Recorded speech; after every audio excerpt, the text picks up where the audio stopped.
Welcome back mga chef. So ngayong araw, sasagutin natin ang tanong kung ano at saan nga ba ang pinakamasarap na egg tart dito sa Hong Kong.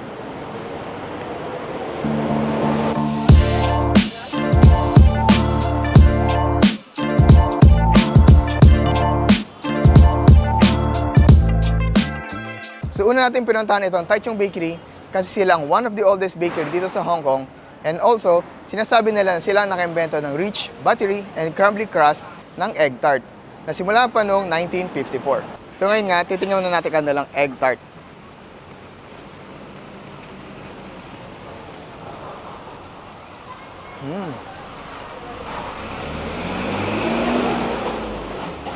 And I think na-maintain nila yung recipe nila at sarap ng kanilang egg tart. And masabi ko na eggy yung kanilang egg tart. And na-maintain nila yung shiny and glossy na custard. And mapapansin nyo nga, ang crust na ginagamit nila dito is yung crumbly at hindi yung flaky.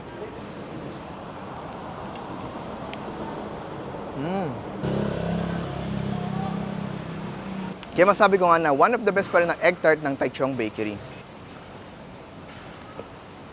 And also, bumili din tayo itong bestseller nila na Shayong Donut.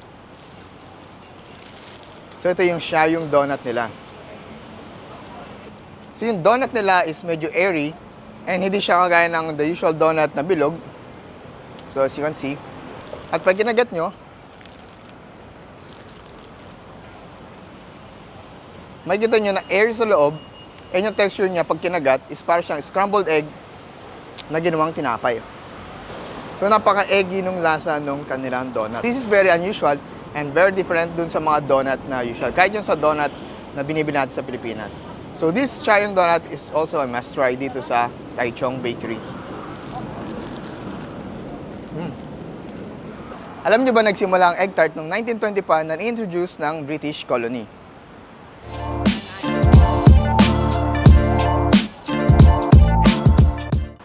Andito tayo ngayon sa Sanwa Cafe. So dito, gumagawa lang sila ng 100 egg tarts a day. They're open from 6:30 a.m. till 10:30 p.m. Pero yung egg tart nila is nauubos na before 11 a.m. Kaya kung gusto niyo rin masubukan ng egg tarts nila, subukan niyo pumunta ng before 11 a.m. So titikman na natin ang kanilang egg tart. So yung egg tart nila, na-maintain pa rin nila yung traditional egg tart with shiny and glossy on top na custard, but with flaky crust. Yung egg tart nila, malalasahan mo talaga yung lasa ng itlog. And also, meron nga silang phyllo type na crust.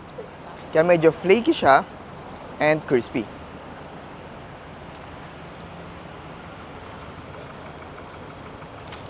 Nag-start ang business ng Sanwa Cafe since 1984 pa. Kaya imagine, na-maintain nila yung sarap ng egg tart nila for more than 50 years.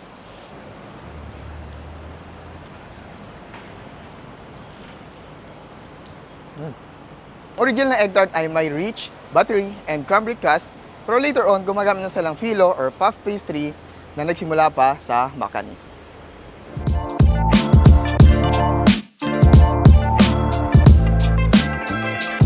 Nandito tayo ngayon sa Honolulu Cafe. So dito, kiniklaim na dito na sa kanilang pinaka-the best na puff pastry egg tart. So ito, titikman natin ngayon. So kung makikita nyo, ang napakadami ng layer ng kanilang crust using yung puff pastry. So, titikman natin kung crispy and flaky din siya.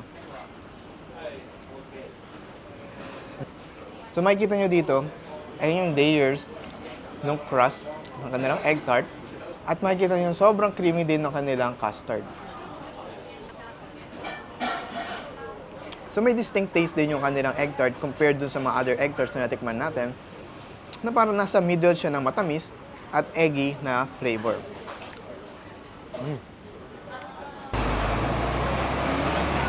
Till now, may debate pa rin kung ano bang mas masarap na egg tart.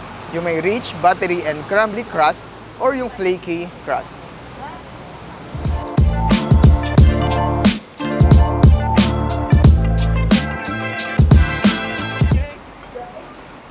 Nandito naman tayo sa Queen Sophie na nag-offer sila ng modernized and fancy egg tarts.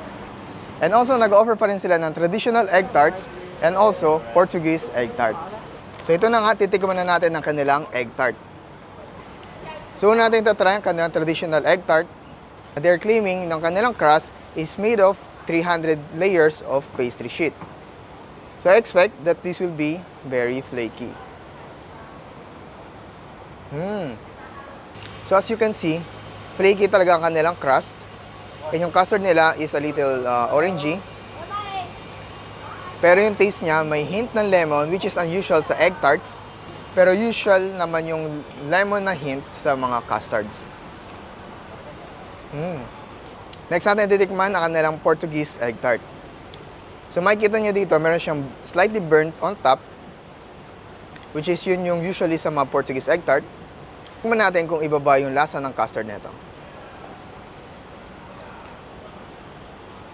I'm not sure, pero for me, parang parehas lang yung lasa ng custard niya, na medyo may lasa lang na little burnt dun sa on the custard.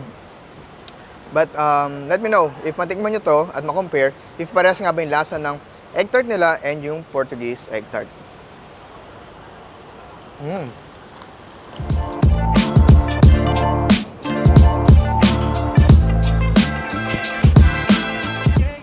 So nandito naman tayo sa isa sa pinakasikat na bakery ngayon, which is itong Bakehouse.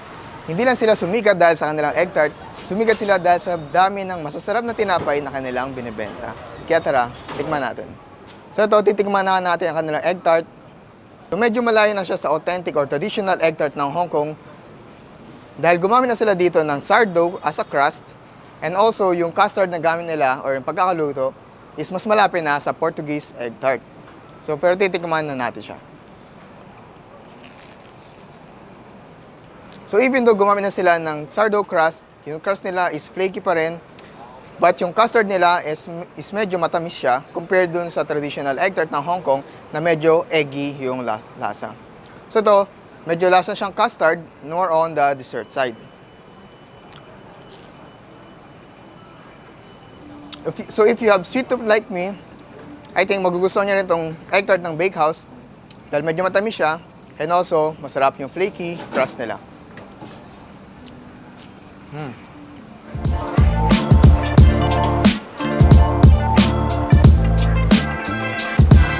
Andito naman tayo ngayon sa KFC. So dito, ang KFC hindi lang sikat sa kanilang fried chicken, so sikat din sila dito sa kanilang egg tart. So kasi noon, bago pa sumikat ng Lord's Stove, KFC ang nagpasikat ng egg tart across Asia. Kasi ang recipe na ginamit nila sa kanilang egg tart ay galing dun sa asawa pa ni Andrew Stowe. Si Andrew Stowe ay mas kilala sa pangalang Lord Stowe. So ang recipe ng egg tart nila ay galing kay Margaret Wong. Ngayon titikman na natin yung egg tart ng KFC.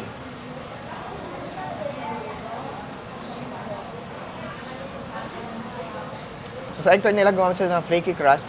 And sa custard nila, ang ginawa nila is Portuguese egg tart kasi nga, yung recipe na gamit nila ay galing sa asawa ni Lord Stowe. So if ever na hindi kayo makapunta sa Macau to try yung Lord Stowe, pwede nyong subukan itong egg tart ng KFC na kalapit ng lasa ng Lord Stowe. So yung egg tart nila is medyo matamis na more on the dessert side compared dun sa authentic or sa Hong Kong egg tart. And ito namang susubukan natin susunod ay itong durian egg tart. Dahil nga paborito ang durian, na-curious ako dito sa lasa ng kanilang durian egg tart.